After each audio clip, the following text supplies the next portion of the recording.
मेरा नाम वंशिका है। शादी की पहली रात मेरे पति ने मुझसे ससुराल की किचन की फ्रिज में रखा हुआ बर्फ मंगवाया था। मैं अपने पति की ऐसी हरकतें देखकर बहुत ज्यादा हैरान हो गई थी। उन्होंने मेरे सामने शर्त रख दी थी कि जब तक ये सारा बर्फ पिघल नहीं जाए तुम कमरे में नहीं आ सकती हो। मेरे ससुराल के घर में मेरी सास की 3 फ्रिज थी। एक फ्रिज मेरे कमरे में भी रखी हुई थी, एक मेरी जेठानी के कमरे में रखी हुई थी और एक हमारे घर के किचन में रखी हुई थी। मेरे पति ने घर की सारी ही फ्रिज का बर्फ मुझसे मंगवा लिया था। हर फ्रिज में काफी सारा बर्फ रखा हुआ था। इसी तरह तीनों फ्रिज का मिलाकर बर्फ का ढेर इकट्ठा हो गया था। मेरे पति ने कहा कि जब तक ये सारा बर्फ पिघल नहीं जाता तब तक तुम कमरे के अंदर नहीं आ सकती। मेरे पति ने मुझे कमरे से बाहर निकाल दिया था और उसके पिघलने के बाद मैं उनके कमरे में जाती तो मेरे पति बहुत ज्यादा थके थके से दिखाई देते थे। एक दिन मुझे बड़ी हैरानी हुई थी और मैं ये सब कुछ अब और ज्यादा बर्दाश्त नहीं कर सकती थी। मुझे अपने पति की सच्चाई का पता लगाना ही था, इसलिए मैंने अपने पति के कमरे में पहले से ही कैमरा लगा दिया और सच्चाई जानने की कोशिश की। जब मैंने कैमरे की रिकॉर्डिंग चेक की तो ये देखकर मेरे पैरों तले से जमीन निकल गई थी, क्योंकि मेरे पति तो मैं मिडिल क्लास फैमिली से बिलोंग करती थी। मैं बहुत खूबसूरत थी। मेरी शादी पवन नाम के लड़के से हुई थी। पवन की अच्छी नौकरी थी। मेरे पेरेंट्स को ये रिश्ता बहुत पसंद आया था और पवन की पूरी फैमिली को भी मैं बहुत पसंद थी। इसलिए मेरे मम्मी पापा ने मेरा रिश्ता पवन के साथ तय कर दिया और फिर कुछ दिनों के बाद ही मेरी शादी हो गई थी। मेरी शादी की पहली रात थी। मैं अपने पति से मिलने के लिए बहुत ज्यादा एक्साइटेड हो रही थी। शादी की पहली रात जब पति कमरे में आए तो उन्होंने मेरा घूंघट उठाया और मेरे आगे सोने की अंगूठी रख दी और कहने लगे कि ये सोने की अंगूठी तुम्हारी खूबसूरती के आगे कुछ भी नहीं है वंशिका। मैंने अपने पति का ये गिफ्ट खुशी खुशी एक्सेप्ट कर लिया था। मैंने अपने पति से कहा कि इसकी क्या जरूरत थी। मेरे पति कहने लगे, अब मैं देखना चाहता हूँ कि तुम मुझसे कितना प्यार करती हो। मैंने अपनी झुकी हुई पलकें उठाकर फौरन ही अपने पति की तरफ देखा। मेरा पति मुझसे कहने लगा, तुम मुझे कोई गिफ्ट नहीं देना चाहती? मैंने कहा, बताइए आपको क्या चाहिए, जैसा आप कहेंगे मैं वैसा ही गिफ्ट आपको लाकर दे दूंगी। मेरे पति ने कहा, क्या सच में तुम वही करोगी जैसा मैं कहूँगा? मेरे पति पता नहीं मुझसे ये सवाल क्यों पूछ रहे थे, लेकिन मैंने कहा कि हाँ, जैसा आप कहोगे मैं वैसा ही करूँगी। मुझे अपने पति की हरकतें कुछ अजीब सी लग रही थी। मैं बहुत अच्छे मूड में थी और अपनी शादी की पहली रात को इस तरह से खराब नहीं करना चाहती थी। मेरे पति तो शायरी भी कर रहे थे, लेकिन उनके इस सवाल ने मुझे कुछ कंफ्यूज कर दिया था। वो बार बार मेरी खूबसूरती की तारीफ किए जा रहे थे और कह रहे थे कि मैं तुम्हारे लिए कुछ भी कर सकता हूँ, लेकिन बार बार ये भी पूछ रहे थे कि तुम मेरे लिए क्या कर सकती हो। वो मुझसे ऐसे सवाल क्यों पूछ रहे थे, मेरी तो कुछ भी समझ में नहीं आ रहा था। फिर मैंने अपने पति से कहा कि आप मुझे बताओ तो सही कि मुझे क्या करना है। मेरी बात पर मेरे पति हंसने लगे और कहने लगे कि हमारे घर में 3 फ्रिज हैं। मुझे घर में जितनी भी फ्रिज है सभी के फ्रीजर से निकालकर सारा का सारा बर्फ ला दो। मैं अपने पति की बात पर हंसने लगी और कहने लगी कि आपको बर्फ चाहिए? मुझे लगा आप मुझसे कोई ऐसी चीज मांगने वाले हो जो शायद मैं आपको नहीं दे सकती। बस इतना सा काम, क्योंकि मुझे समझ ही नहीं आ रहा था कि मेरे पति इस टाइम पर मजाक भी कर सकते थे। आखिर इतनी रात को उन्हें बर्फ की क्या जरूरत थी? और फिर मौसम भी तो नॉर्मल ही था। न ज्यादा गर्मी हो रही थी और न ही ज्यादा सर्दी हो रही थी। पहले तो मुझे लगा कि वो मजाक कर रहे हैं, मगर जब वो अपनी जिद पर अड़ गए तो फिर मैं समझ गई कि जरूर वो पहली ही रात मुझे आजमा रहे हैं कि मैं उनके लिए क्या कर सकती हूँ और क्या नहीं। मुझे मेरी चाची ने समझाया था कि कभी कभी पति अपनी पत्नी को आजमाने के लिए उसके आगे ऐसा इम्तिहान रख देता है जिसे पत्नी आसानी से नहीं कर सकती। लेकिन मेरे पति ने मुझे जो इम्तिहान दिया था वो तो बहुत ही आसान था। मैं अपने पति की नजरों से गिरना नहीं चाहती थी। मैंने कहा, इतनी रात को अगर मुझे किसी ने किचन में टहलते हुए देख लिया तो कोई क्या सोचेगा? मेरे पति ने कहा कि कोई बात नहीं, तुम कोई भी बहाना बना देना। लेकिन मेरे पति ने कहा कि हमारे घर में 3 फ्रिज हैं, उन तीनों ही फ्रिज से तुम्हें बर्फ निकाल कर लाना है। एक फ्रिज तो मेरे कमरे में ही मौजूद थी, दूसरी फ्रिज मेरी जेठानी के कमरे में थी और तीसरी फ्रिज किचन में थी। मैं किचन की फ्रिज से भी बर्फ निकाल कर ला सकती थी और अपने कमरे की फ्रिज से भी बर्फ निकालकर अपने पति को दे सकती थी। लेकिन मेरे जेठानी के कमरे में जो फ्रिज थी उसका बर्फ निकालने अगर मैं उनके कमरे में जाती तो वो मुझसे सवाल करती कि तुम्हें इतनी रात को बर्फ की क्या जरूरत है। मेरे पति ने कहा कि अब तुमने ही तो कहा था कि जैसा आप कहोगे वैसा ही करूंगी। मैंने तुम्हें एक मामूली सा काम दिया है और तुम ये भी नहीं कर सकती हो तो रहने दो। मैंने अपने पति से कहा कि नहीं नहीं, मैं ये काम कर दूंगी। मेरी जेठानी का कमरा कौन सा था ये तो मुझे नहीं पता था, लेकिन मेरे पति ने मुझे बता दिया था कि नीचे सीधे हाथ को जाकर उनकी भाभी का कमरा है। मैं दुल्हन के रूप में ही अपने घर में आधी रात के टाइम पर बर्फ ढूंढने के लिए टहल रही थी। पहले तो मैंने किचन की फ्रिज से बर्फ निकाल लिया था, फिर उसके बाद मैं अपनी जेठानी के कमरे का दरवाजा बजाने लगी। काफी देर हो गई थी मुझे दरवाजा बजाते हुए, लेकिन कोई भी दरवाजा नहीं खोल रहा था। अब मैं बिना बर्फ लिए तो नहीं आ सकती थी। 10-15 मिनट दरवाजा बजाने के बाद मेरी जेठानी अपनी आंखें मलती हुई दरवाजा खोलने के लिए आई, लेकिन दरवाजा खोलते ही उनके तो होश उड़ गए थे। वो मुझे देखकर बहुत हैरान हुई थी। उन्होंने मुझसे कहा, वंशिका तुम यहाँ पर क्या कर रही हो? मैंने कहा, भाभी मुझे बर्फ चाहिए। उन्होंने कहा, लेकिन इस टाइम तुम्हें बर्फ की क्या जरूरत है?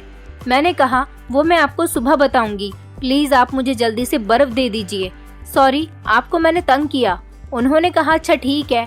वो जाकर अपनी फ्रिज से बर्फ ले आई और मुझे दे दिया। फिर मैंने उनसे कहा कि अब आप सो जाइए, बाकी की बात हम सुबह करेंगे। मेरी जेठानी मुझे बड़ी हैरानी भरी नजरों से देखती हुई दरवाजा बंद करके अपने कमरे के अंदर चली गई थी।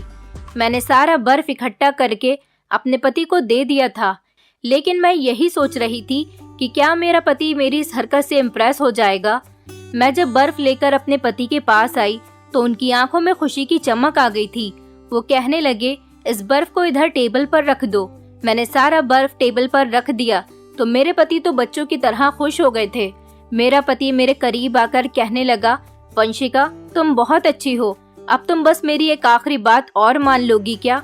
मैं अपने पति से तारीफ सुनकर खुश हो गई थी। मैं कहने लगी, जी मैं तो आपकी हर बात मानने के लिए तैयार हूँ। वो कहने लगे, नहीं, अगर पहली रात ही तुमसे हर बात मनवाने लगा तो तुम सोचोगी कि तुम्हारा पति तुम पर हुक्म चला रहा है। मेरी तुमसे सिर्फ एक ही रिक्वेस्ट है कि तुम मेरे कमरे से बाहर चली जाओ और तब तक कमरे में वापस नहीं आना जब तक ये बर्फ पिघलकर खत्म नहीं हो जाता। जब बर्फ पिघलकर खत्म हो जाएगा तो मैं तुम्हें खुद ही बुला लूंगा।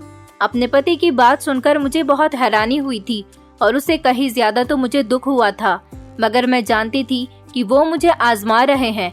इसीलिए मैंने उनसे कहा कि कोई प्रॉब्लम नहीं है। मैं अपने कमरे से बाहर निकल आई थी। मैंने देखा कि कमरे के बाहर एक चेयर रखी हुई थी। मैं उसी चेयर पर जाकर बैठ गई थी। बस मुझे डर इस बात का था कि कहीं कोई मुझे देख न ले, क्योंकि अगर कोई मुझे देख लेता तो कई तरह के सवाल करता। मैं उन्हें क्या जवाब देती? मैंने अपने पेरेंट्स के मुंह से अपने पति की बहुत तारीफ सुनी थी, क्योंकि मेरे पेरेंट्स को पवन बहुत ज्यादा पसंद आए थे। लेकिन आज जो कुछ भी पवन कर रहे थे वो मुझे हैरानी में डाल रहा था। मेरी ससुराल में मेरी एक जेठानी, जेठ और सास ससुर भी मौजूद थे। यहाँ तक कि एक छोटी नंद और देवर भी था। मेरी ससुराल बहुत ही अच्छी थी और बाकी तो मुझे इन लोगों के साथ रहकर ही पता चलने वाला था कि कौन कैसा है। मैं बैठे बैठे थक गई थी और यही सब हिसाब लगाने की कोशिश कर रही थी कि इतनी सारी बर्फ एसी वाले कमरे में कहाँ तक पिघलेगी। मैं सारे दिन की थकी हुई थी, मुझे भी आराम की जरूरत थी, मगर मैं पवन की बात मानकर बाहर ही बैठ गई थी। यहाँ तक कि मेरे पूरे शरीर में दर्द हो रहा था। अब काफी देर हो गई थी और मुझे गुस्सा आने लगा था। मैंने जब घड़ी की तरफ देखा तो सुबह के 4 बज गए थे। कभी मैं इधर उधर टहल रही थी तो कभी चेयर पर बैठकर अपना टाइम पास कर रही थी। मुझे नींद भी आ रही थी, लेकिन इस कंडीशन में शायद मैं ढंग से सो नहीं सकती थी। 5 बज चुके थे जब मेरा पति कमरे से बाहर निकला और कहने लगा, वंशिका अब तुम कमरे में आ सकती हो, सारी बर्फ पिघल गई है। मेरी कमर बुरी तरह से दर्द करने लगी थी। मैं जल्दी से उठी और कमरे के अंदर चली गई। मैंने अपने पति की तरफ देखना भी ठीक नहीं समझा और बाथरूम में जाकर सबसे पहले दुल्हन वाले कपड़ों को उतार दिया था और दूसरे कपड़े पहनकर आ गई थी। सामने ही पवन खड़े हुए थे, वो भी अपने कपड़े बदल चुके थे। मुझे कमरे में कहीं भी बर्फ दिखाई नहीं दे रही थी। न जाने मेरे पति ने बर्फ के साथ क्या किया था। मैं अपने पति से कुछ कहे बिना ही बेड पर बैठने लगी तो मेरे पति ने मेरा हाथ पकड़कर मुझे रोक लिया और मेरे करीब आकर खड़े हो गए। वो कहने लगे, वंशिका तुमने मेरी बात मानकर मुझे अपना गुलाम बना लिया। मुझे पूरा यकीन हो गया है कि तुम ही मेरे लिए परफेक्ट हो। तुम बहुत अच्छी पत्नी साबित हुई हो। मेरी प्रार्थना है कि तुम हमेशा ऐसी ही रहो। मैं अपनी तारीफ सुनकर खुश हो गई थी। मैं कहने लगी, पवन, अब आप भी आराम कर लो, क्योंकि मैं भी बाहर बैठे बैठे काफी थक गई हूँ और आप भी मुझे काफी थके हुए लग रहे हो और मुझे बहुत तेज नींद भी आ रही है। अब दिन निकलने में ज्यादा टाइम नहीं है। मैं सोने के लिए जा रही हूँ। उन्होंने भी सिर हिला दिया था और फिर मैं सोने के लिए लेट गई थी। सुबह मेरे उठने से पहले ही मेरे पति उठ चुके थे। मैंने इधर उधर देखा तो वो कमरे में मौजूद नहीं थे। मैं समझ गई थी कि वो कमरे से बाहर निकल गए होंगे। मैं उठी और फ्रेश होकर बाहर आ गई थी। जब मैं नीचे उतरकर अपनी सास की तरफ गई तो मैंने नोटिस किया कि मेरी जेठानी मुझे घूर घूर कर देख रही हैं। शायद उन्हें रात वाली बात याद आ गई होगी कि इतनी रात को मैं उनके कमरे में बर्फ लेने के लिए क्यों गई थी। उसके बाद मेरी सास ने मुझसे कहा था कि तुम्हें मीठे में कुछ बनाना है। मैं किचन में खीर बनाने के लिए चली गई थी। जैसे ही मैं बाहर आई तो ये देखकर हैरान रह गई थी कि मेरे पति बहुत ही ज्यादा स्मार्ट लग रहे थे। अब मुझे याद आ रहा था कि मेरी मम्मी ठीक कहती थी कि मैंने अपना दामाद तुम्हारे लिए बिल्कुल हीरो जैसा चुना है। हम सब लोग नाश्ते की टेबल पर बैठकर नाश्ता कर रहे थे जब मेरा देवर मेरे पति की मजाक बनाने लगा। उसने मेरे पति से कहा, भैया आप कितनी लूज टी शर्ट पहन रहे हो। मैंने नोटिस किया था कि अपने छोटे भाई की मजाक पर मेरे पति काफी शर्मिंदा हो रहे थे, जबकि मेरी सास ने अपने बेटे को चुप करवा दिया था और कहा था कि खामोशी से नाश्ता करो, ऐसे किसी की मजाक नहीं बनानी चाहिए। मेरा देवर खामोश हो गया था। फिर थोड़ी देर के बाद मेरी नंद भी नाश्ते की टेबल पर आ गई तो उसने भी मेरे पति की खूब मजाक बनाई थी और कहा था कि भैया आपने इतनी ढीली ढाली शर्ट क्यों पहनी हुई है, क्या आपके पास कपड़े नहीं हैं? ये बात तो मैं भी नोटिस कर रही थी कि मेरे पति ने बहुत ही ज्यादा लूज टी शर्ट पहनी हुई है। मौसम भी बिल्कुल ठीक ठाक था, फिर उन्हें इतनी लूज टी शर्ट पहनने की क्या जरूरत थी। मेरी नंद और मेरा देवर मेरे पति के खूब मजाक बना रहे थे। मुझे भी अपने पति की इस हरकत पर गुस्सा आ गया था कि ये तो उन्हें भी दिख रहा था कि उनकी टी शर्ट कितनी बड़ी आ रही थी और कितनी ढीली आ रही थी। उन्हें इस टी शर्ट को पहनना ही नहीं चाहिए था। मैं अपने पति के पास गई तो वो मुझे देखकर खुश हो गए थे। कहने लगे, वंशिका चलो हम दोनों बाहर कहीं लॉन्ग ड्राइव पर चलते हैं। मैंने अपने पति से कहा कि आपने किस तरह की टी शर्ट पहनी हुई है।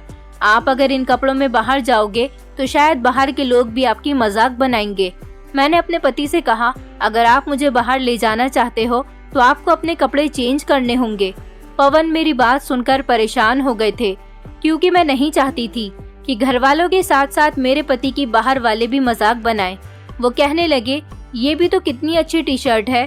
अच्छी तो है, तुम ऐसा क्यों कह रही हो मेरे कपड़ों के बारे में? मैंने अपने पति से कहा, प्लीज पवन, कपड़े मेरे कहने से चेंज कर लो, बल्कि आप मेरी पसंद के कपड़े पहनो। मैंने खुशी खुशी अलमारी खोली और उन्हें अपनी पसंद की ब्लू कलर की शर्ट निकाल कर दी और कहा कि आप ये पहनो, आप पर बहुत अच्छी लगेगी। पता नहीं क्यों मेरे पति का चेहरा उदास हो गया था। थोड़ी देर के बाद वो मेरे हाथ से शर्ट लेकर बाथरूम में चेंज करने के लिए चले गए थे। उन्होंने मेरे कहने के मुताबिक मेरी ही पसंद वाली शर्ट को पहन लिया था। इस शर्ट को पहनकर वो और भी ज्यादा स्मार्ट लग रहे थे। मेरी तो उन पर से नजर ही नहीं हट रही थी, लेकिन उनके चेहरे से परेशानी नजर आ रही थी। मेरे पति बार बार आते और बार बार कमरे के अंदर चले जाते थे। मुझे ऐसा लग रहा था जैसे उन्हें किसी का इंतजार है। फिलहाल मैंने ये सब इग्नोर कर दिया था। फिर वो किचन में जाकर फ्रिज के पास खड़े हो गए और फ्रीजर से बर्फ निकालने लगे। मैं उनके करीब गई और उन्हें देखकर हंसने लगी कि वो मुझे चिढ़ाने के लिए ही ये सब कुछ कर रहे हैं। मेरे पति मुझे बाहर लॉन्ग ड्राइव पर ले गए थे। बाहर मैंने देखा कि मेरे पति मुझे कुछ परेशान नजर आ रहे थे, पर बार बार अपने कपड़ों को छूकर देख रहे थे। मेरी कुछ समझ ही नहीं आ रहा था। मेरे पति ने कहा कि अब हमें बहुत टाइम हो गया, क्या हम घर चल सकते हैं? मैंने कहा, हाँ क्यों नहीं। उसके बाद हम दोनों घर आ गए थे। अपने पति के साथ पहली लॉन्ग ड्राइव मुझे बहुत पसंद आई थी। जब हम लोग घर आए तो मेरे पति तब भी बहुत ज्यादा परेशान लग रहे थे। मैंने उनसे उनकी परेशानी के बारे में पूछा तो वो कहने लगे, बस मेरी तबीयत ठीक नहीं है। मैंने कहा, अगर आपकी तबीयत ठीक नहीं है तो आप डॉक्टर से दवाई ले आओ। मेरे पति ने कहा कि मुझे दवाई की जरूरत नहीं है। मैंने कहा, फिर किस चीज की जरूरत है? मेरा पति कहने लगा कि तुम फिर से जाकर बर्फ लेकर आ जाओ। अपने पति की ये बात सुनकर मैं उनकी शक्ल देखती रह गई थी। मैं सोच में पड़ गई थी कि भला तबीयत खराब में बर्फ की क्या जरूरत होती है।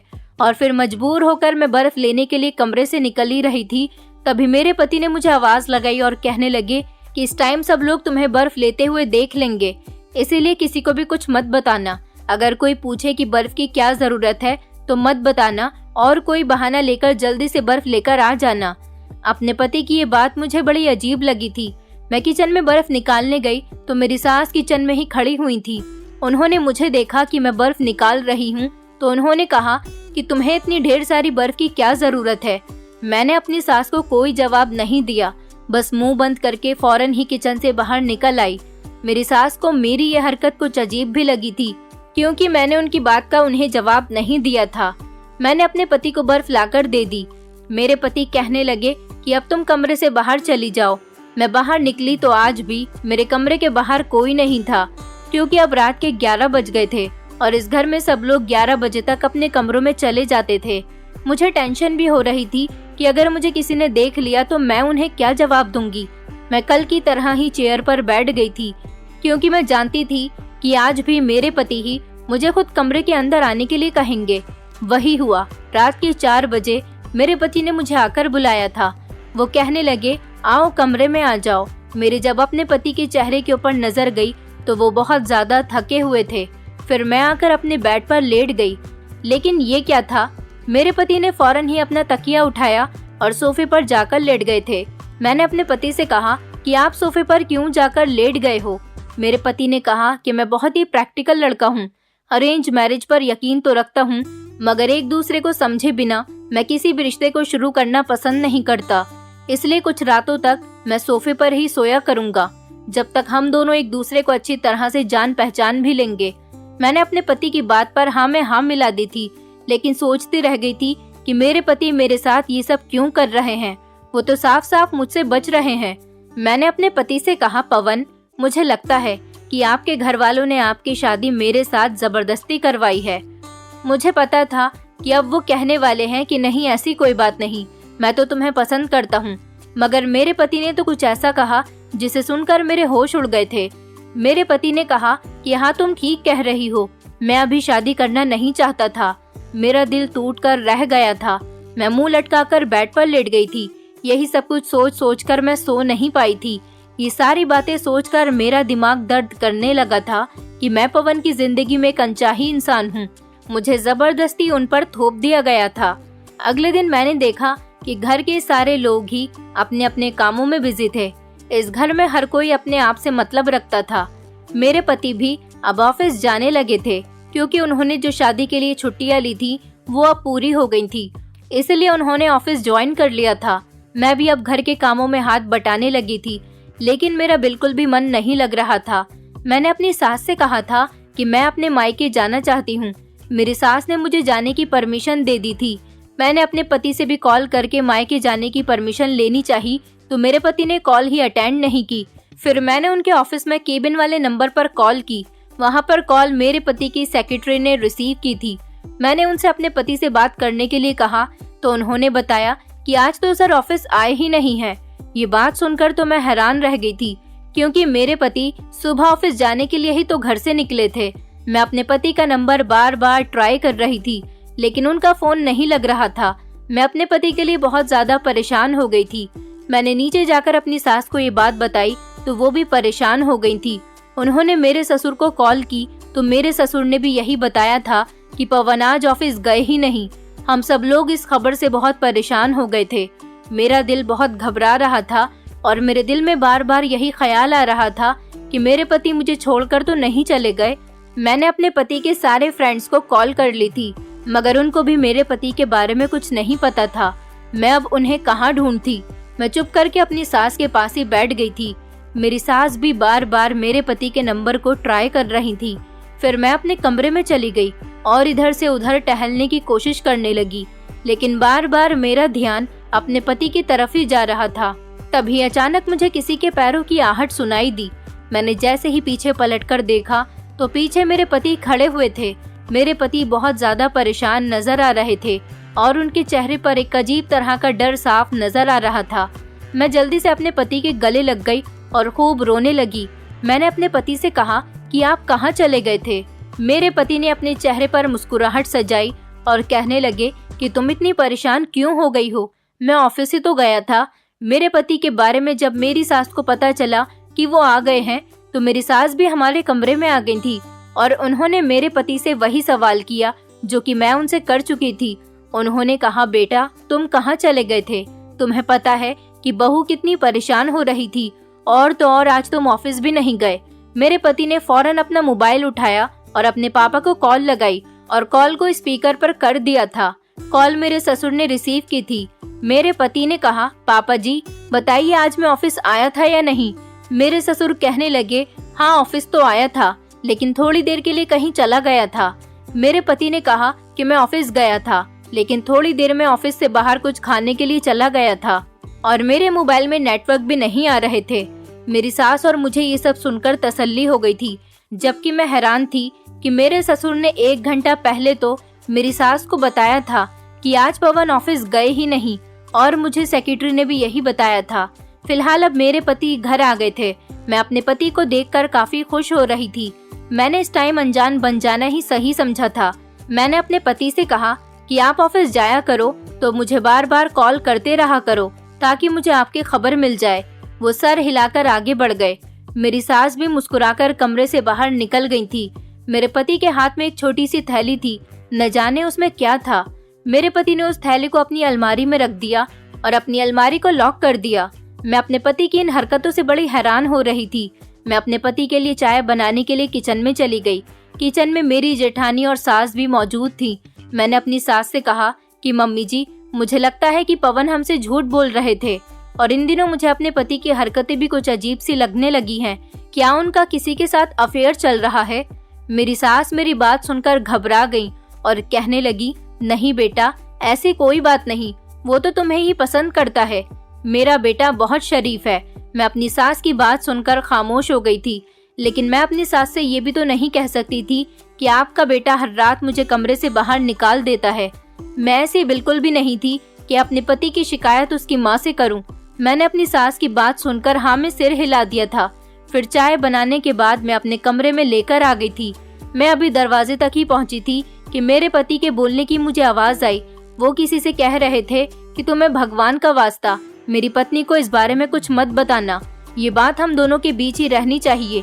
मैं तुमसे कल मिलने के लिए आऊंगा, दोनों मिलकर बातचीत करेंगे। पवन की ये बात सुनकर तो मेरे होश उड़ गए थे। आखिर उनका ऐसा कौन सा सीक्रेट था जो वो मुझसे छुपाना चाह रहे थे? और फिर मेरे पति किससे कॉल पर बात कर रहे थे और वो उससे मिलने के लिए क्यों जाते? क्या मेरे पति किसी से कॉल पर बात कर रहे थे? कहीं ऐसा तो नहीं कि मेरे पति की जिंदगी में सच में कोई और है, तभी तो वो मेरे साथ इस तरह से रिएक्ट कर रहे हैं। मेरे दिमाग में तो तरह तरह के सवाल आ रहे थे। मैं कमरे का दरवाजा खोलकर जैसे ही अंदर गई तो मेरे पति ने अचानक ही मोबाइल बंद करके रख दिया और मैंने देखा कि मेरे पति मुझे देखकर घबरा गए थे। बाहर से तो वो मुस्कुरा रहे थे। मैंने अपने पति को चाय दी तो उन्होंने चाय पीने से साफ इनकार कर दिया। कहने लगे कि मेरा चाय पीने का मूड नहीं है, इसीलिए मैंने चाय को एक साइड पर रख दिया और खुद अपने पति के करीब बैठ गई थी। मैंने अपने पति से कहा, पवन आपको नहीं लगता कि हमारी शादी को 1 हफ्ते से ज्यादा गुजर गया, अब हमें हनीमून पर जाना चाहिए? मेरे पति जल्दी से कहने लगे कि नहीं नहीं बिल्कुल भी नहीं, पहले हमें एक दूसरे को समझ लेना चाहिए। मैंने कहा, पवन हम कब तक एक दूसरे को समझेंगे? सुबह से लेकर शाम के टाइम तक आप ऑफिस में रहते हो और उस टाइम पर मैं नीचे सब लोगों के साथ होती हूँ। फिर रात के टाइम पर जब हम अपने कमरे में आते हैं तो सारी रात आप मुझे कमरे से बाहर निकाल देते हो। मुझे तो लगने लगा है कि मैंने शादी नहीं की बल्कि कोई जुर्म कर दिया है जिसकी सजा मुझे मिल रही है। मेरे पति खामोश हो गए थे और अपना सर झुकाकर कमरे से बाहर चले गए थे। मैंने अपने पति की जो बातें सुनी थी वो मुझे अंदर ही अंदर परेशान कर रही थी। रात के 2 बज गए थे लेकिन मेरे पति आज घर नहीं आए थे। मैं उनका इंतजार करते हुए ही बेड पर लेटकर सो गई थी, लेकिन सुबह 6 बजे जब मेरी आंख खुली तो मैं हैरान रह गई थी कि मेरे पति सोफे पर लेटे हुए बुरी तरह से रो रहे थे। उनके चेहरे पर अजीब तरह के निशान हो रहे थे। मैं तभी उठी और अपने पति के करीब गई। उन्होंने कहा कि आपको क्या हो गया? वो मुझे जागता हुआ देखकर घबरा गए थे और कहने लगे, प्लीज मुझे बर्फ ला दो। मैंने अपने पति से कहा, लेकिन इस टाइम आपको बर्फ का क्या काम है? मेरे पति ने कहा कि बस मुझसे कुछ ना पूछो और मुझे बर्फ ला दो। मैं उठी और अपनी फ्रिज के फ्रीजर से बर्फ निकालने लगी। ये देखकर मैं हैरान रह गई थी कि फ्रीजर में बर्फ था ही नहीं, जबकि मैंने आज सुबह ही तो बर्फ के डिब्बे को भरकर रखा था। शायद वो मेरे पति ने निकाल लिया होगा। फिर मैं नीचे किचन में गई और वहाँ से बर्फ लाकर अपने पति को दे दिया। मेरे पति ने बर्फ देखी तो जल्दी जल्दी मुझे कमरे से निकालकर दरवाजे को अंदर से बंद कर लिया था। मैं सोचती रह गई थी कि पवन ये सब कुछ क्यों कर रहे हैं? इस सब के पीछे आखिर क्या राज छुपा हुआ है? मेरी तो कुछ भी समझ में नहीं आ रहा था। मैंने सोचा कि मैं तो इस बारे में पता लगाकर ही रहूंगी कि ये सब कुछ क्या हो रहा है। मेरे पति जिससे कल फोन पर बात कर रहे थे, उन्होंने कहा था कि वो कल दोपहर के टाइम पर उससे मिलने के लिए जाएंगे। मैंने सोचा कि दोपहर के टाइम पर मैं फोन करके पूछूंगी कि मेरे पति कहाँ गए हैं। दोपहर का टाइम हुआ तो मैंने अपने ससुर को कॉल लगाई और उनसे पूछा कि पवन ऑफिस में है या नहीं। मेरे ससुर ने बताया कि हाँ, वो अपने केबिन में ही काम कर रहा है। फिर मैंने शाम के टाइम भी अपने ससुर को कॉल लगाई थी। मेरे ससुर ने बताया था कि वो आज कहीं नहीं गया, सारा दिन ऑफिस में ही रहकर उसने काम किया है। मुझे अपने ससुर की बात सुनकर थोड़ी तसल्ली हो गई थी, क्योंकि मुझे लग रहा था कि कहीं मेरे पति का किसी लड़की के साथ अफेयर तो नहीं चल रहा। शायद ये लड़की वही हो जिससे मेरे पति फोन पर मिलने की बात कर रहे थे। मेरे पति शाम के टाइम पर ऑफिस से आ गए थे और कपड़े चेंज करने के बाद वो लैपटॉप लेकर बैठ गए और काफी देर तक अपने काम में बिजी रहे। मुझे लगा वो ऑफिस का कोई इम्पोर्टेंट काम कर रहे होंगे, लेकिन इसी तरह वो लगभग 3 घंटे तक काम करते रहे और उन्होंने मुझसे कोई बात नहीं की। फिर रात के 8 बजे के टाइम पर नौकरानी हम दोनों को खाना खाने के लिए बुलाने आ गई थी। मेरे पति ने कहा कि आओ नीचे चलकर खाना खाते हैं। अपने पति की बात पर मैं उनके साथ खाना खाने के लिए चली गई थी। मेरे पति बार बार मुझे अपने हाथ से खाना सर्व कर रहे थे। मेरा खाना खाने का बिल्कुल भी मन नहीं कर रहा था। मैं इसी तरह से बैठी हुई थी, लेकिन मेरे पति ने जल्दी जल्दी खाना फिनिश किया और वो वापस अपने कमरे में चले गए थे। मेरी सास ने जब देखा कि मैं कुछ परेशान हूँ, तो उन्होंने कहा कि बहू, परेशान होने की कोई जरूरत नहीं। पवन थक गया होगा, इसीलिए आराम करने के लिए जल्दी ही कमरे से चला गया। मैं भी खाना खाने के बाद जैसे ही अपने कमरे में गई तो ये देखकर हैरान रह गई कि कमरे का दरवाजा तो अंदर से लॉक था। मुझे ये देखकर बहुत गुस्सा आ गया। मैंने जोर जोर से दरवाजा बजाना शुरू कर दिया, मगर पवन ने 15 मिनट बाद ही दरवाजा खोला था। मैंने गुस्से से पवन से कहा, पवन ये सब क्या है? मैं जब कमरे में होती हूँ तो तुम कमरे से बाहर होते हो, जब तुम कमरे से बाहर होते हो तो मैं कमरे के अंदर होती हूँ और तुम मुझे खूब इग्नोर करते हो। ये सब कुछ क्या चल रहा है? तुम मुझे सच क्यों नहीं बता देते? अगर तुम मुझे छोड़ना चाहते हो तो बता दो, मैं खुशी खुशी तुम्हारा घर छोड़कर चली जाऊंगी। मुझे वैसे भी इस शादी ने टेंशन के अलावा कुछ नहीं दिया। मेरे पति ने जल्दी से मेरे आगे हाथ जोड़ दिए और उनकी आंखों में आंसू आ गए थे। वो खूब रोने लगे और कहने लगे, मुझ पर इतना बड़ा अत्याचार मत करो। प्लीज वंशिका, मुझे छोड़कर कभी मत जाना। मैं तुम्हारे बिना नहीं रह सकता। मैं तुम्हें बहुत पसंद करता हूँ। मैं अपने पति को देखकर शॉक्ड रह गई थी। मैंने अपने पति से कहा, तो फिर तुम मेरे साथ ऐसी हरकतें क्यों करते हो? मुझे तो लगता है कि तुम मेरे साथ रहना ही नहीं चाहते हो। अगर तुम ये सब करते रहोगे तो मैं तुम्हारे साथ नहीं रह सकती। इतना कहकर मैं कमरे से बाहर आ गई थी और गैलरी में खड़ी होकर खूब रोने लगी थी। फिर अचानक मेरे दिमाग में एक आइडिया आया। मैंने सोचा कि ऐसा कब तक चलता रहेगा? आज तो मैं हर हाल में अपने पति की सच्चाई के बारे में पता लगाकर ही रहूंगी। मैंने खुद को जल्दी से नॉर्मल किया और मैं फौरन ही अपने पति के पास कमरे में चली गई थी। मेरे पति अभी तक सर पकड़कर बेड पर बैठे हुए थे और परेशान नजर आ रहे थे। मैंने अपने पति से कहा, पवन आई एम सॉरी, मैं थोड़ी कंफ्यूज हो गई थी, मुझे माफ कर दो। तुम्हें परेशान होने की जरूरत नहीं है, मैं तुम्हें कहीं छोड़कर नहीं जा रही हूँ। मेरी बात सुनकर पवन एकदम ही खुश हो गए थे। वो मेरी तरफ बड़ी बेयकीनी से देखकर कहने लगे, तुम मुझसे नाराज मत होना प्लीज। मैंने इनकार करते हुए सिर हिला दिया। फिर मैं कहने लगी, पवन आज हम कहीं बाहर घूमने के लिए चलते हैं, खाना भी बाहर ही खाएंगे। पवन फिर से परेशान हो गई थी कि मैंने कहा, अच्छा चलो ठीक है, आज नहीं चलते, फिर किसी और दिन चलेंगे। मेरे पति फिर से खुश हो गए थे। फिर रात के टाइम पर मेरे पति किसी काम के लिए कमरे से बाहर निकल गए थे। मैंने जल्दी से कैमरे का सेटअप अपने पति के कमरे में लगाया और उसे अपने फोन से कनेक्ट कर लिया था। ये कैमरा मेरे देवर के पास था और मैंने आज उससे ही इस कैमरे को मांगा था और उससे कहा था कि मुझे कुछ काम है, मैं तुम्हें वापस दे दूंगी। मेरा पति जब कमरे में आया तो वो इधर उधर टहल रहा था। मेरा तो काम हो चुका था। मुझे लगा जैसे वो मुझसे कुछ कहना चाहता हो, मगर डर की वजह से खामोशी था। मैं बोली, पवन क्या बात है, तुम क्यों परेशान हो, क्या तुम्हें कुछ चाहिए? पवन खामोशी रहा था। मैंने कहा, अच्छा मैं तुम्हें बर्फ ला दूं। पवन की आंखों में बर्फ के नाम से एकदम खुशी के आंसू आ गए थे। वो कहने लगा, मैं बहुत खुशनसीब इंसान हूँ जिसे तुम जैसी पत्नी मिली है। भगवान हम दोनों को कभी एक दूसरे से जुदा न करे। मैं मुस्कुराने लगी और घर की तीनों फ्रिज से निकालकर अपने पति को बर्फ लाकर दे दिया, क्योंकि मेरे पति को बहुत सारे बर्फ की जरूरत होती थी। मेरा पति आज भी कहने लगा कि आज रात फिर से तुम्हें कमरे से बाहर निकलना पड़ेगा। मैं कहने लगी, ठीक है, जैसा तुम कहते हो मैं वैसा ही कर लेती हूँ। मैं मुस्कुराकर बाहर निकल आई थी और साथ ही साथ आज अपना मोबाइल भी ले आई थी। मैं अब यही सोच रही थी कि अब मुझे अपना मोबाइल ऑन करना चाहिए और देखना चाहिए कि मेरा पति ये सब कुछ क्या कर रहा है। आखिर मेरे पति के दिमाग में ये सब कुछ क्या छुपा हुआ था। मैंने अपने मोबाइल को ऑन किया, जिसे मैंने अंदर के कमरे वाले कैमरे से कनेक्ट किया हुआ था। मैं चेयर पर बैठी हुई कमरे के बाहर से कमरे के अंदर का सब कुछ देख रही थी। जैसे ही मैंने मोबाइल पर गौर किया तो मेरे होश उड़ गए थे, क्योंकि मेरे पति ने अपने कपड़े उतारने शुरू कर दिए थे। मेरे पति के शरीर पर नीले नीले निशान हो रहे थे, जिन्हें देखकर मैं हैरान रह गई थी। मेरे पति बर्फ के टुकड़ों को उठाकर अपने शरीर के हिस्सों पर लगा रहे थे।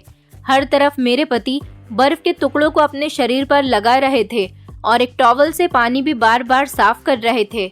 मैं जल्दी से अपनी सास के कमरे में गई और मैंने उनसे कहा कि आपने मेरे साथ इतना बड़ा धोखा किया है। आपने अपने बीमार बेटे की शादी मेरे साथ करवा दी। मेरी सास मेरी बात सुनकर परेशान हो गई थी और कहने लगी कि तुम ये क्या कह रही हो। मैंने अपनी सास से कहा, आप खुद अपनी आंखों से देख लो। मैंने अपनी सास के आगे मोबाइल कर दिया। अब हम दोनों मोबाइल में पवन को ये सब कुछ करता हुआ देख रहे थे।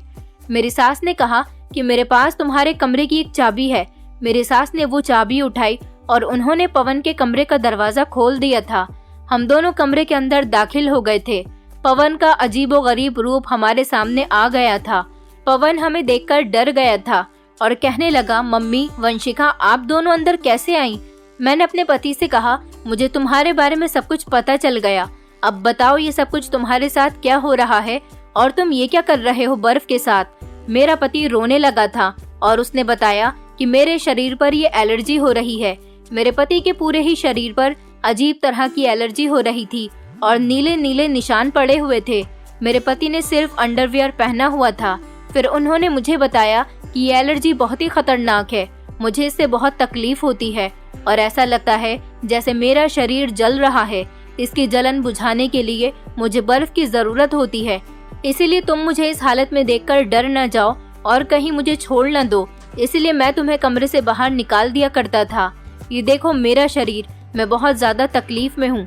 मेरे पति अपना जला हुआ शरीर लेकर मेरे आगे खड़े हो गए थे। मेरे पति को बहुत खतरनाक वाली एलर्जी थी। मेरी सास भी उनको देखकर रोने लगी थी। मेरे पति ने कहा, मेरी गर्दन से लेकर पैरों तक ये एलर्जी फैली हुई है, इसलिए तो मैं ढीले कपड़े पहनना पसंद करता हूँ, लेकिन तुमने मुझे इस तरह के कपड़े पहनने से मना कर दिया था। मुझे कपड़ों से चुभन महसूस होती है। मेरी सास ने कहा, बेटा, लेकिन ये सब कुछ तुम्हारे साथ कब से है? मेरे पति ने कहा, मम्मी, आपको याद है पिछले 6 महीने पहले मैं ऑफिस की मीटिंग के लिए चीन गया हुआ था। वहाँ पर मैंने एक अजीब तरह का खाना डिनर में खा लिया था, जिसे खाने के बाद मुझे ये एलर्जी हो गई। आप लोगों ने मेरा रिश्ता वंशिका के साथ फिक्स कर दिया था। वंशिका की जब आपने मुझे फोटो दिखाई थी तब वो मुझे बहुत पसंद आई थी और मैं इसी से शादी करना चाहता था। अगर आप लोगों में से किसी को भी मेरी एलर्जी के बारे में पता चल जाता तो मेरी वंशिका के साथ शादी नहीं हो पाती। इसीलिए मैंने वंशिका से इस सच्चाई को छुपाकर रखा। मैं वंशिका के करीब नहीं आता था कि कहीं वंशिका की नजर मेरे शरीर पर पड़ गई तो वो मुझे उसी वक्त छोड़कर चली जाएगी, और मैं ऐसा हरगिज नहीं चाहता। लेकिन पता नहीं आप लोगों को आज ही सब कुछ इस तरह से पता चल गया। मैंने पवन से कहा, पवन, मैंने तुम्हारी सच्चाई जानने के लिए कमरे में कैमरा लगा दिया था, जिसकी वजह से मुझे सब कुछ पता चल गया। मैंने कहा, पवन, तुम डॉक्टर से इलाज क्यों नहीं करवाते? पवन ने कहा, मेरा डॉक्टर से इलाज चल रहा है, लेकिन मुझे कोई फर्क नहीं हो रहा। मुझे सिर्फ बर्फ लगाने के बाद ही सुकून मिलता है। इसीलिए मैं बार बार तुमसे बर्फ मंगवाता हूँ। मैं खुद अगर बार बार बर्फ निकालता तो मेरे घर वालों को मुझ पर शक हो जाता, इसलिए मैं तुम्हें बर्फ निकालने के लिए भेजता था। मैं दवाई तो लगाता हूँ, लेकिन जब मैं शरीर से चिपकते हुए कपड़े पहन लेता हूँ तो मुझे बहुत ज्यादा जलन महसूस होती है। शादी पर भी जब मैंने इस तरह के कपड़े पहने थे तो मुझे बहुत जलन हो रही थी, इसीलिए शादी की पहली रात मैंने तुमसे छुपकर बर्फ मंगवाया था। मुझे इस तरह से बर्फ का इस्तेमाल करने से बहुत सुकून मिल जाता था। अपना सुकून पाने के लिए ही मैं तुम्हें कमरे से बाहर निकाल देता था। उस दिन भी मैं ऑफिस से डॉक्टर के पास ही गया था। मेरा ये राज कोई भी नहीं जानता पापा के अलावा, क्योंकि ऑफिस के केबिन में भी जाकर मैं अपने कपड़े उतार देता हूँ, इसलिए पापा को इस बारे में सब कुछ पता है। मेरा एक फ्रेंड है, उससे मैं एक दिन कॉल पर बात कर रहा था। उसने कहा था कि अगर तूने अपना इलाज अच्छे डॉक्टर से नहीं किया तो मैं ये सब कुछ भाभी को बता दूंगा। मैंने उसे बहुत समझाया था कि वो मेरा राज किसी को ना बताए। मैं अपना इलाज अच्छे डॉक्टर से ही करवा रहा हूँ, लेकिन क्या करूँ, मुझे फर्क नहीं हो रहा, क्योंकि मैं भी इस एलर्जी से बहुत परेशान हो गया हूँ। मैं डर रहा था कि कहीं तुम मुझे छोड़कर न चली जाओ, इसलिए मैं तुम्हारे साथ ये सब कुछ कर रहा था। अब मैं तुम्हारे सामने हूँ, तुम चाहो तो मुझे छोड़कर जा सकती हो, लेकिन मैं क्या करूँ, मैं बहुत मजबूर हूँ, मैं कुछ नहीं कर सकता।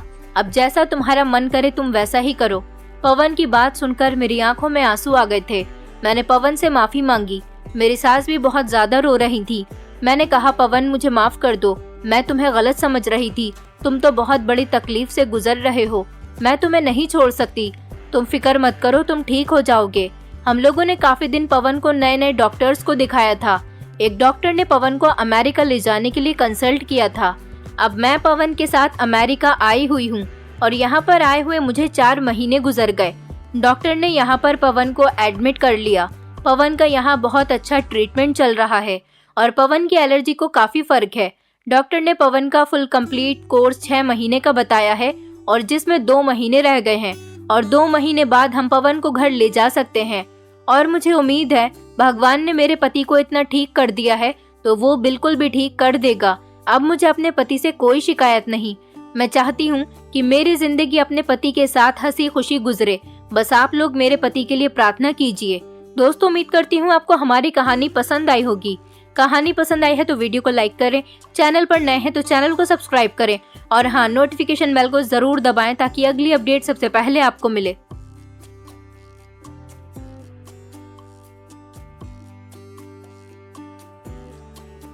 हेलो दोस्तों, आज की कहानी बेहद रोमांटिक है। कहानी का कुल मजा लेने के लिए प्लीज लास्ट तक बने रहें। मैं रात के 11 बजे के करीब चुपके से दबे पैर नीचे जाने लगा। मैं नीचे गया तो देखा सब सो रहे हैं। मैं आराम से भैंस वाले कमरे की साइड में गया और गेट की सांकल खोलने लगा। आंधी सांकल खोलकर मैं कुछ सोच कर ही रह गया और फिर से चुपके से ऊपर चला गया। लगभग 11:30 बजे रितिका का फोन आया। मैंने पहली ही घंटी पर फोन उठा लिया।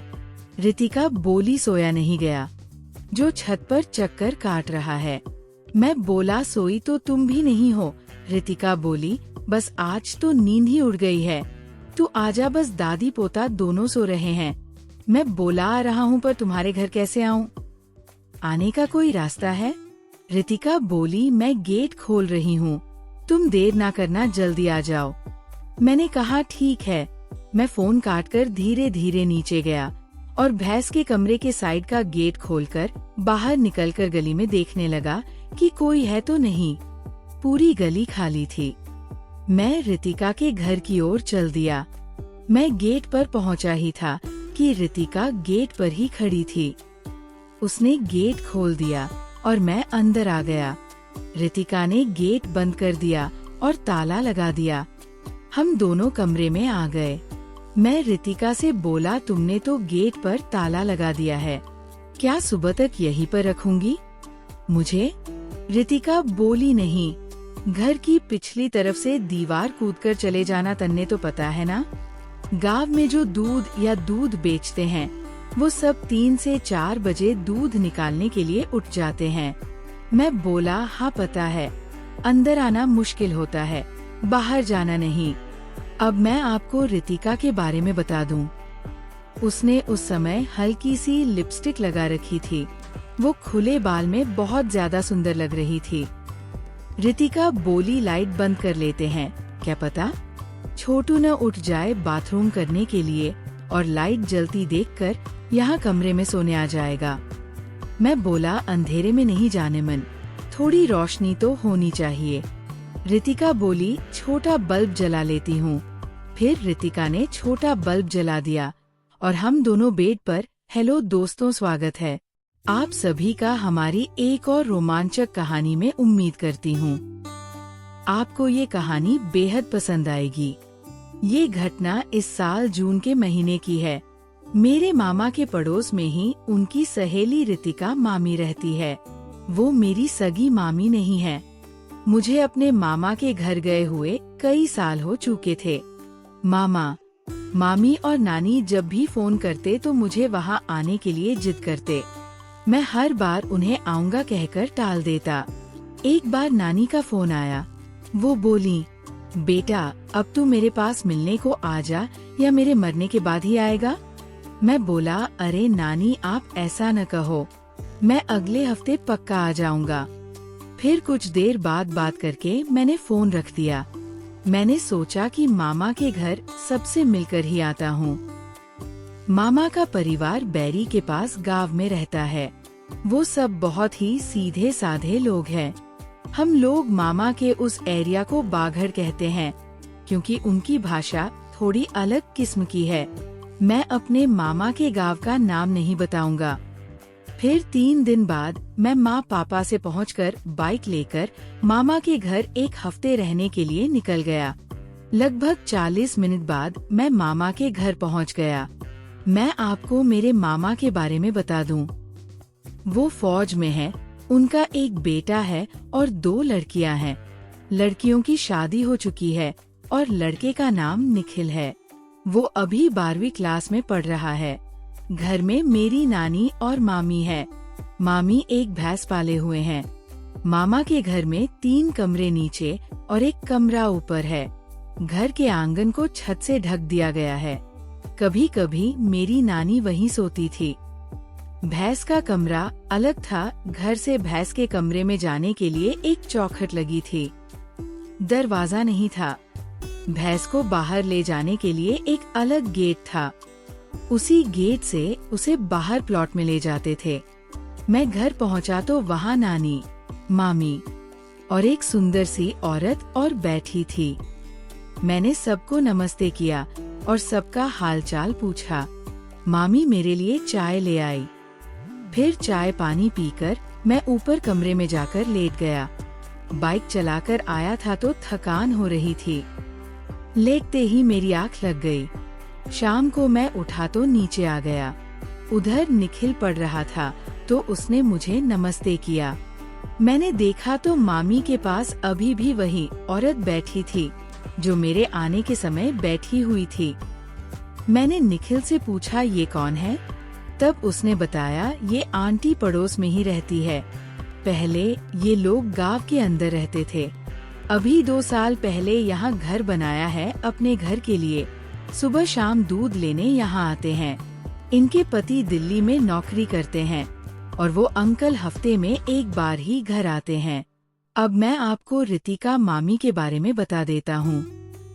उनकी उम्र 34 साल के आसपास थी। हाइट 5 फुट 2 इंच की है और थोड़ी मोटी थी मगर सुंदर थी। उनका रंग गोरा था। आपको तो मालूम ही है कि शादीशुदा औरत मेरी कमजोरी थी। उनका एक ही बेटा था जो 6ठी क्लास में था। ये रितिका मामी मेरे मामा के घर कुछ ज्यादा ही आती रहती थी। अब मैं उसे सीधा रितिका ही कहूँगा। मामी शब्द हटा रहा हूँ। रितिका दिखने में टकाटक माल थी तो मेरी भी नजर उस पर टिक गई। वो भी मुझसे बात करने को मरी जा रही थी तो जल्दी ही मेरी उससे बात होने लगी। मैं ठहरा पक्का प्रेम पुजारी। बस बात शुरू होते ही मैं उसे प्यार करने की सोचने लगा। एक तो स्कूल नहीं खुल रहे थे तो शहर में ये लॉकडाउन भी सूखा ही निकला था। मुझे काफी दिनों से प्यार नहीं मिला था तो रितिका मुझे उम्मीद दिखाई देने लगी। मैंने रितिका को पटाने की कोशिश शुरू कर दी। अब जब भी वो खराती और मामी नानी के पास बैठती तो मैं भी वही बैठ जाता और उसे देखता रहता। वो भी मेरे ऊपर नजर मार लेती। ऐसा होते 2 दिन निकल गए। मैंने सोचा कि बेटा ऐसे तो काम नहीं चलेगा, अपनी ओर से ही पहल करनी पड़ेगी। जब अगले दिन वो आए तो मामी भैंस को प्लॉट से लेने गई थी। निखिल पढ़ने के लिए मास्टर जी के घर गया था। बस मैं और नानी ही घर में थे। रितिका नानी के सामने कुर्सी डालकर बैठ गई और मैं कमरे से बाहर निकल गया। मैं कमरे के दरवाजे के सामने खड़ा हो गया। इधर से रितिका मुझे देख सकती थी, जबकि नानी की पीठ मेरी ओर थी। मुझे थोड़ा डर भी लग रहा था कि कुछ बवाल ना हो जाए, मगर मन में हरकत भी हो रही थी। मैं सामने से रितिका को देख रहा था। वो भी नानी से बात करते हुए मुझसे नजरें मिला रही थी। मैंने कामदेव का नाम लेकर सोचा जो होगा देखा जाएगा। रितिका की ओर मेरी नजर मिलते ही मैंने उसे इशारा कर दिया। पहले तो उसने गुस्से में देखा, फिर वो नानी से बात करने लगी। 1 मिनट बाद उसने मेरी ओर फिर से देखा तो मैंने उसे फिर से इशारा कर दिया।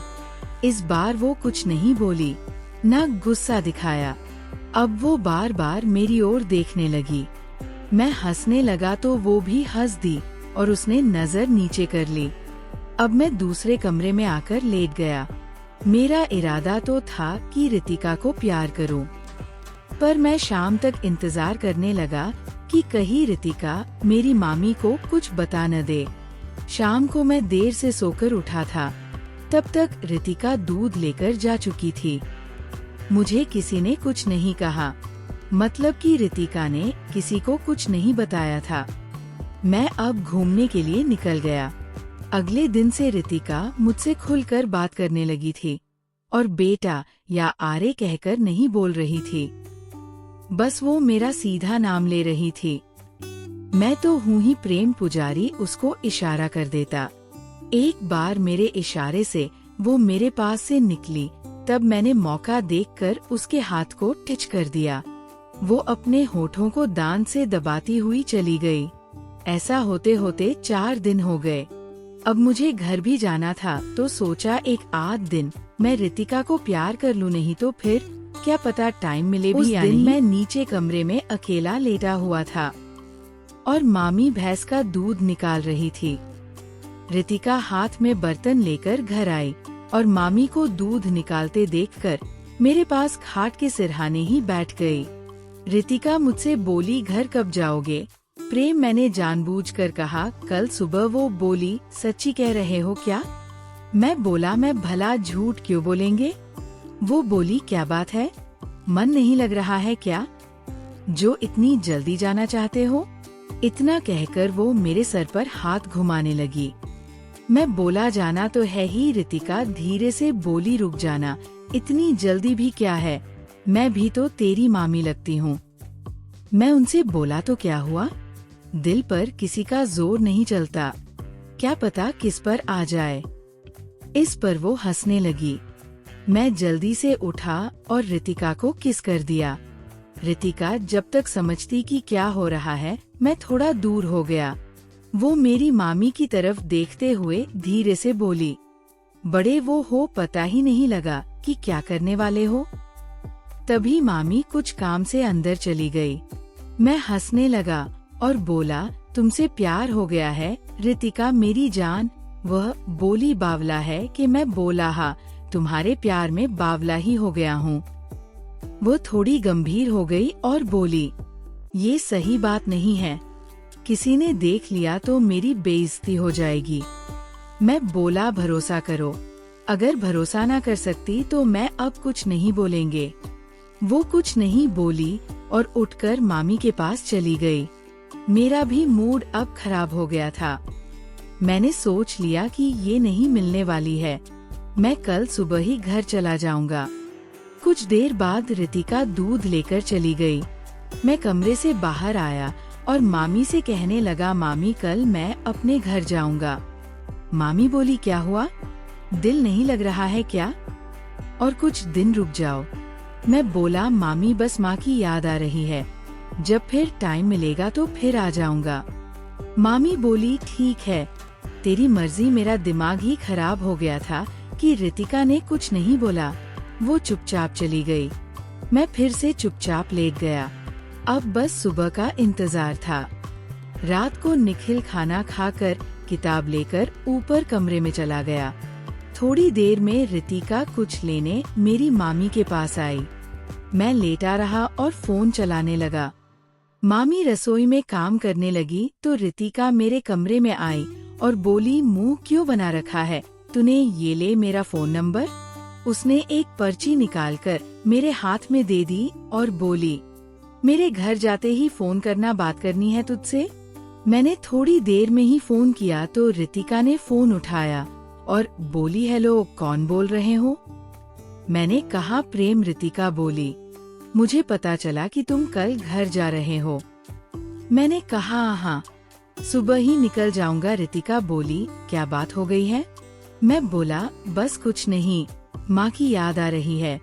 रितिका बोली, मुझे पता है तू क्यों जा रहा है, नाराज हो गया है।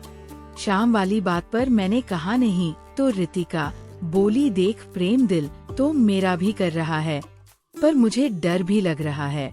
मैं बोला, रितिका भरोसा करो, और इंसान की जिंदगी बार बार नहीं मिलती, जी करता है तो कमी पूरी करने में दिक्कत क्या है? रितिका बोली, वो तो मुझे भी पता है, पर डर लगता है कहीं किसी को पता चल गया तो बदनामी हो जाएगी मेरी।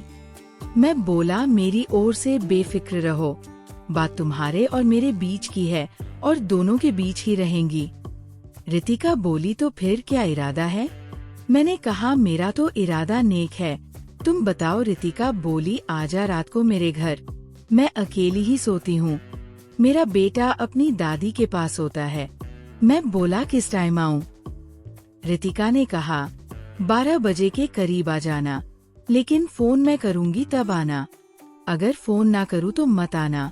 मैंने कहा, ठीक है। अब मैंने निखिल को बोला, भाई मैं आज ऊपर सोऊंगा। तब निखिल बोला, ठीक है, मैं अपनी किताबें नीचे ले आता हूँ। मैं जग में पानी लेकर ऊपर पहुँच गया और पंखा चलाकर लेट गया। मैं ऊपर वाले से प्रार्थना करने लगा कि हे कामदेव, आज रितिका का पति नहीं आना चाहिए। मुझे नींद नहीं आ रही थी तो मैं छत पर घूमने चला गया। फिर मैं और जगह ध्यान देने की कोशिश करने लगा, मोबाइल चलाने लगा। छत से मैं रितिका के घर जाने का रास्ता सोचने लगा कि छत से कैसे उतरना है। मैंने सब प्लान बना लिया था। उसके घर में जाने का एक ही रास्ता था, नीचे जाकर भैंस वाले कमरे की साइड से गेट खोलकर बाहर निकलना है। मैं ऐसे ही कभी लेट जाता, कभी छत पर घूमने लगता, पर टाइम ही नहीं कट रहा था। सब साथियों को पता है कि प्यार मिलना हो तो इंतजार करना कितना मुश्किल होता है। मैं 11 बजे चुपके से दबे पैर नीचे जाने लगा। मैं नीचे गया तो देखा सब सो रहे थे। मैं आराम से भैंस वाले कमरे की साइड में गया और गेट की साकल खोलने लगा। आंधी सांकल खोलकर मैं कुछ सोच कर ही रह गया और फिर से चुपके से ऊपर चला गया। लगभग 11:30 बजे फिर रितिका का फोन आया। मैंने पहले ही घंटी बजते ही फोन उठा लिया। रितिका बोली, सोया नहीं क्या, जो छत पर चक्कर काट रहा है? मैंने कहा, तुम भी तो नहीं सोई? रितिका बोली, बस आज तो नींद ही उड़ गई है, तू बस आ जा, अब तो दादी पोता दोनों सो रहे हैं। मैं बोला, आ रहा हूँ, पर तुम्हारे घर कैसे आऊँ? आने का कोई रास्ता है क्या? रितिका बोली, मैं गेट खोल रही हूँ, तुम देर न करना, बस जल्दी आ जाओ। मैंने कहा, ठीक है। फोन काटकर मैं धीरे धीरे नीचे गया और भैंस के कमरे के साइड का गेट खोलकर बाहर निकलकर गली में देखने लगा कि कहीं कोई है तो नहीं। पूरी गली खाली थी। मैं रितिका के घर की ओर चल दिया। मैं गेट पर पहुंचा ही था कि रितिका गेट पर ही खड़ी थी। उसने गेट खोल दिया और मैं अंदर आ गया। रितिका ने गेट बंद कर दिया और ताला लगा दिया। हम दोनों अब कमरे में आ गए थे। मैंने रितिका से कहा, तुमने तो गेट पर ताला लगा दिया, क्या सुबह तक यहीं पर रखूंगी मुझे? रितिका बोली, नहीं, घर की पिछली तरफ से दीवार कूदकर चले जाना। तुझे तो पता है ना, गांव के जो दूधिया दूध बेचते हैं वो सब 3 से 4 बजे दूध निकालने उठ जाते हैं। मैं बोला, हाँ मुझे मालूम है, अंदर आना मुश्किल होता है, बाहर जाना नहीं। अब मैं आपको रितिका के बारे में बता दूं। उसने इस समय हल्की सी लिपस्टिक लगा रखी थी। वो खुले बाल में बहुत ज्यादा सुंदर लग रही थी। रितिका बोली, लाइट बंद कर देती हूँ, क्या पता छोटू न उड़ जाए। फिर बाथरूम करने और लाइट जलती देखकर यहाँ कमरे में सोने आ जाएगा। मैं बोला, अंधेरे में नहीं जाने मन, थोड़ी रोशनी तो होनी चाहिए। रितिका बोली, छोटा बल्ब जला लेती हूँ। फिर रितिका ने छोटा बल्ब जला दिया और हम दोनों बेड पर लेट गए। रितिका और मैं एक दूसरे को ही देख रहे थे। उसने मेरी नाक को पकड़कर खींच दिया। हम दोनों मुस्कुरा दिए। थोड़ी देर बाद रितिका अपना मुंह साफ करके रसोई में चली गई और थोड़ी देर में ही गर्म दूध लेकर आई। कहने लगी, ये ले दूध पी, तेरे लिए फ्रिज में रख दिया था। मैं बोला, ठीक है, जाने मन पर आधा तुम्हें भी पीना पड़ेगा। रितिका बोली, ठीक है। अब रितिका और मैं बेड पर आमने सामने बैठ गए। 5 मिनट बाद रितिका उठकर बाथरूम में गई। मैंने भी खुद को साफ किया। इसके बाद फिर मैं अपने घर आ गया। रितिका मेरी अच्छी दोस्त बन गई थी। अब तो टाइम मिलते ही रितिका मुझे कॉल पर बता देती है कि आज रोहतक आ रही हूँ, वही होटल में मिल जाना, बातें करेंगे। इसी तरह हमारे प्यार का सिलसिला सालों तक चला। तो दोस्तों, ये थी आज की कहानी। आपकी क्या राय है इस कहानी पर, हमें कमेंट में जरूर बताएं। वीडियो अच्छी लगे तो लाइक करें, शेयर करें, सब्सक्राइब करें। धन्यवाद।